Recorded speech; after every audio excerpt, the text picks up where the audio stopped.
"If you don't like living with us, you can leave." My sister said it standing in my living room, holding my champagne, surrounded by strangers spilling drinks on my floor. The laughter that followed didn't sound like family. It sounded like victory. I looked at her then, at the house I'd built with my own 2 hands. Every wall, every detail stolen by people who called it home. I didn't argue. I didn't scream. I just smiled. Because when they left that night, they had no idea they'd already handed me the one thing I needed most proof. Stay with me because what happened next will make you question what family really means. I had just finished furnishing the apartment 2 weeks before that night. 3 bedrooms, floor-to-ceiling windows, light oak floors that caught the sun like honey. It was the first space that was fully mine, no roommates, no compromises, no one telling me to tone it down. I'd designed every inch myself, matte fixtures, soft lighting walls the color of sand. It looked exactly like the life I'd worked a decade to build, quiet, steady, earned. When my sister Sabrina called, I was sketching a client's kitchen remodel. Her voice was sweet, too sweet. "Just a month," she said. "The contractor said they'll be done by then. You've got 3 bedrooms, right? We'll bring just the essentials." I should have known better. Sabrina's essentials had always come in moving trucks. Growing up, she was the favorite, the one our parents rescued every time she blew something up: credit cards, jobs, relationships. I was the one who cleaned the mess. The last time I lent her money, she bought handbags and told me it was retail therapy. Still, guilt is a strong chain. I said yes. 2 days later, I stood at my window and watched a U-Haul back into the driveway. My heart sank. The doors rolled open to mountains of boxes, toys, plastic bins, even a treadmill. Ethan, her husband, stepped out grinning, holding a game console like it was treasure. Sabrina waved from the passenger seat, her sunglasses catching the light. Surprised, she chirped when they came upstairs. "It's not as much as it looks." By the time the movers left, my minimalist living room looked like a yard sale exploded. She pointed casually. "We'll take the guest room. The kids can have yours. You can use your office for now, right?" I stared at her words, frozen somewhere behind my teeth. Then I nodded because fighting with Sabrina was like shouting into wind, loud, exhausting, and useless. The first week was chaos disguised as family life. Toys on the stairs, crumbs in the couch, crayons on my design drafts. Every morning started with cartoons blaring and ended with dishes stacked like architecture projects gone wrong. Sabrina worked part-time, which really meant brunches and shopping. Ethan took calls in his underwear from my office chair, yelling at some poor co-worker about deadlines while drinking my imported coffee. At night, I'd sit on the tiny cot I'd moved into my studio, the same place I once called my sanctuary. The hum of the refrigerator was the only steady sound left. My own home had become a waiting room I was paying for. One evening, I came back from a client meeting to find peanut butter smeared on my white marble counter. Sabrina was painting her nails, scrolling through her phone. "The kids got hungry," she said without looking up. I cleaned in silence, each wipe heavier than the last. When Mom called later, her tone was sharp. "Sabrina says you've been distant. You can't make your sister feel unwelcome. She has enough stress." I almost laughed. Instead, I said, "Sure, Mom. I'll try harder." That night, I lay awake staring at the ceiling, counting the faint cracks in the plaster the same way I used to count seconds during our childhood fights. Back then, she'd steal my things and Mom would shrug. Now, she was stealing my peace, and everyone still pretended it was fine. I told myself it was temporary, 30 days, maybe 35. I repeated it like a prayer. But deep down, a quieter voice whispered the truth: Sabrina never leaves until someone makes her. And this time, that someone was going to be me. The first real crack appeared on a Tuesday morning. I walked into my kitchen half awake, holding my mug, and nearly slipped on a puddle of orange juice. The kids were chasing each other barefoot, knocking over chairs, screaming like it was a playground. My once quiet penthouse now sounded like a daycare with no supervision. "Where's your mom?" I asked. "She went out," the older one said, not even looking up. "Out, it's 8 a.m. He shrugged. "She said you'd make breakfast." I stood there in my own kitchen, in my own house, and realized I had somehow become the unpaid babysitter. By noon, Sabrina strolled in wearing sunglasses and a shopping bag swinging from her wrist. "You're welcome," she said, dropping a box of pastries on the counter. "For what?" "For breakfast. You didn't have to cook." I stared at her, this woman who could turn any problem into your fault. Sabrina, you can't just disappear in the morning. I work from home. I have clients. You're always working. She cut in like it was an accusation. The kids need attention too. They're your kids. She rolled her eyes the way she used to when we were teenagers and she'd been caught lying. You've always been so uptight, Marisa. Relax. It's family. Family. That word had started to taste bitter. Within weeks, my apartment became unrecognizable. My minimalist shelves bowed under cheap knickknacks Sabrina claimed gave the place warmth. My design books were shoved aside for coloring pages and snack wrappers. Even the air felt different, louder, heavier. Then came the bills. Electricity triple, water double. My cleaning supplies vanished twice as fast. When I confronted her, she shrugged. 4 people use more water than 1, obviously.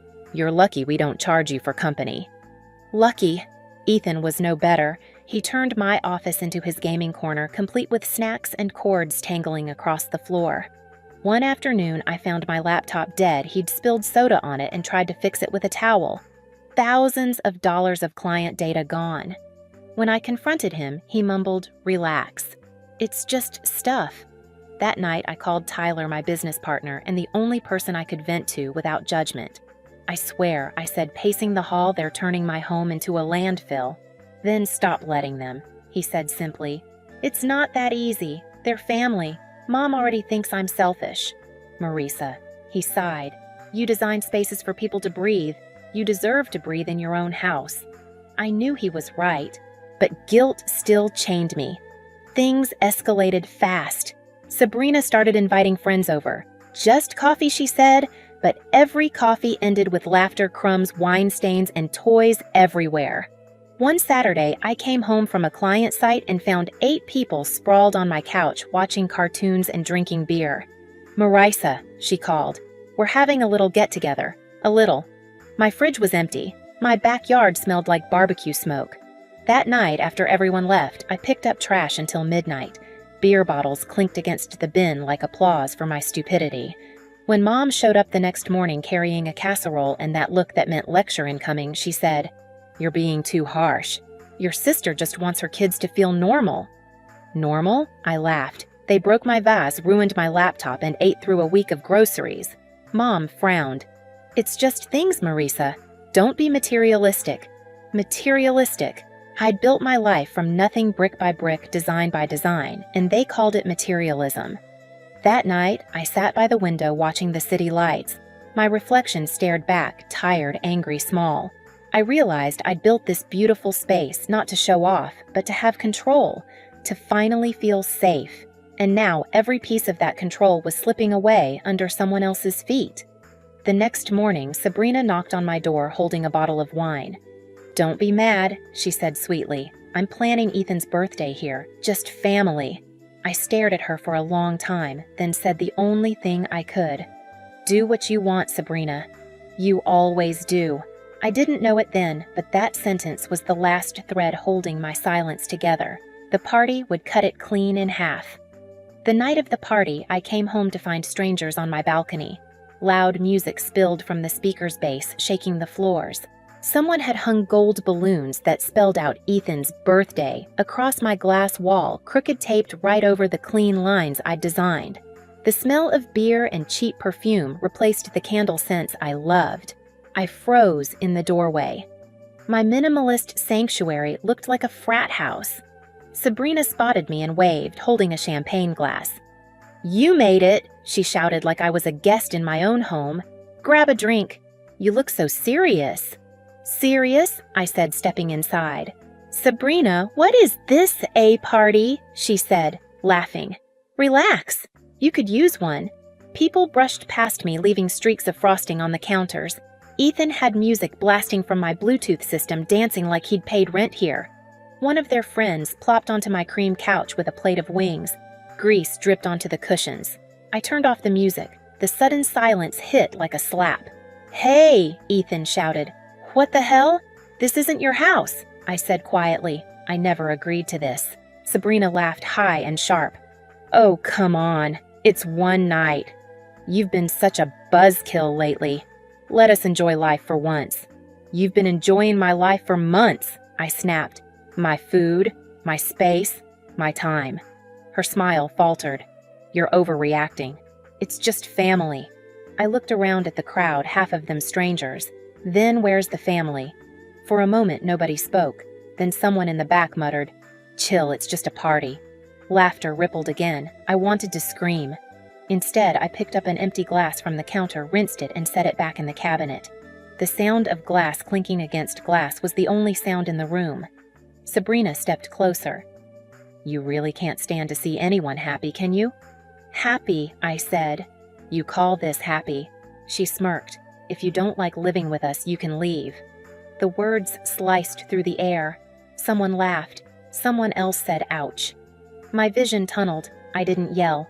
I didn't cry. I looked at her, the same sister who used to steal my clothes, my money, my peace. And I finally understood she hadn't changed. She'd just grown louder. So I left. No door slam. No dramatic exit. I picked up my keys, my purse, and walked past them like a ghost moving through smoke. The hallway outside was cold and silent. The noise behind me grew muffled like it belonged to another world. I drove to a small hotel 10 blocks away. The clerk barely looked up when I checked in. Rough night, he asked. You have no idea, I said. In the room, I sat on the bed, still hearing echoes of laughter through my skull. I stared at my hands. They were steady. It surprised me, because inside, something had just broken free. I opened my phone and scrolled through old messages, Mom defending Sabrina, Dad staying quiet, Sabrina asking for small favors. It was all the same story, over and over. I'd just been pretending not to see it. The next morning, I drove back. My stomach clenched when I unlocked the door. Silence. Then the smell hit me. Beer sweat, something burned. The living room was wrecked, plates on the floor, a puddle of wine on the rug, one of the kids' toys floating in it like a casualty. My home looked like it had survived a storm. I stood there breathing through my teeth, then walked to the stereo and turned on soft jazz, the kind I used to play when I worked. The melody floated above the mess like a dare. I rolled up my sleeves. Every plate I stacked, every can I tossed, every box I filled with their belongings was a heartbeat steady and controlled. The anger wasn't loud anymore. It was surgical, precise. By the time I finished 4 suitcases and 3 boxes sat neatly by the door. I looked at them at the empty rooms and whispered to the air. You said if I don't like it, I can leave. I did. Now it's your turn. And for the first time in months, my house exhaled. By noon, I'd packed everything that didn't belong, every toy, every shoe, every thread that screamed of invasion. My place was still messy, but at least it was mine again. The soft hum of the air vent sounded like peace, trying to find its way back home. Then I heard keys at the door. Sabrina walked in first, holding a grocery bag, sunglasses still on, like she didn't expect to find anything wrong. Ethan followed, dragging the kids. He froze when he saw the luggage stacked by the door. What are you doing? Sabrina asked, her voice already cracking around the edges. Packing, I said. You can't kick us out. I turned calm, but steady. You told me to leave my own house, remember? Her face flushed red. I was joking. No, I said quietly. You were testing how far you could go. Congratulations, you found the line. The kids looked confused, shifting from foot to foot. I felt a pang of guilt for them, but not enough to stop. You're unbelievable, she hissed. You think you're better than everyone because you have a nice apartment and a business. You've always thought that. I smiled just enough to unnerve her. You think I'm better than you. That's the real problem. Before she could answer, my phone buzzed. A notification from the building manager. Noise complaint investigation complete. Violation confirmed. I'd filed it the night before. Attached was a fine with Sabrina and Ethan's names on it. Oh, and this, I said, scrolling. Mrs. Langford from next door sent me the footage from last night. All the noise, the mess, the words you said. Her jaw went slack. Don't worry, I continued. I only sent it to Mom and Dad, along with the bills for the last 3 months. You're sick, she whispered. No, I said. I'm done. Ethan finally spoke, voice low. Where are we supposed to go? I already found you a rental. 2 bedrooms close to the kids' school. First month's paid. I held out the folder. After that, you're on your own. They just stared at me. Sabrina furious, Ethan humiliated. When my parents called that night, I didn't answer. I let the voicemail play while I folded laundry in the living room. Mom's voice cracked with anger. You can't throw your sister out like that. I muted the phone and turned up the jazz. For the next few days, the silence was beautiful. The air was lighter. I could hear the city again instead of their noise. I went back to work, catching up on projects I'd almost lost. Tyler dropped by one evening with takeout and 2 bottles of wine. Looks different, he said, glancing around. It finally looks like me again. He nodded, then smiled softly. You look different too. I laughed. Maybe peace has good lighting. 2 days later, I came home from a client meeting to find the apartment empty. Their luggage gone. No note, no goodbye. Just an open window letting in a faint breeze that smelled like rain. I sat on the couch and breathed. For the first time in months, the quiet didn't feel lonely, it felt earned. Weeks passed. Mom didn't call. Dad sent one text, you could have handled it better. I didn't reply. But time did. What time always does. It softened the noise. A month later, I opened my email to find a message from my landlord. All outstanding bills have been paid. No signature. Just a receipt. Maybe guilt, maybe pride. I didn't need to know. One evening, as the sun slipped between the towers, I stood by the window glass of wine in hand and looked at my reflection. The woman staring back wasn't the same one who used to apologize for taking up space. I whispered to her, "You did it. You took it back." A week later, Mom showed up at my door with a pie. She looked older, softer, tired in a way I recognized. "We were wrong," she said quietly. "Sabrina's with us now. It's chaos." "I'm sorry we didn't listen." I nodded, not angry anymore. "Just done." "You raised me to take care of family," I said. "You forgot to teach her the same." We sat for a while eating pie in silence. When she left, she hugged me longer than she ever had before. After she was gone, I turned off the lights, opened the balcony doors, and let the city sounds drift in. The air smelled like freedom. Sometimes peace doesn't arrive with applause. It arrives in the sound of your own breathing, steady and unshaken, in a home that finally feels like yours again. If you've ever had to draw that line with your own family, you know how heavy it feels until you realize it's the only thing keeping you standing. And if this story hits somewhere close to home, stay a while. There's more where this came from. If you've ever had to stand up to family, tell me your story in the comments. You're not alone, and you're not wrong for choosing peace over chaos. Hit subscribe for more true stories like this one, because sometimes the quietest revenge is finally getting your life back.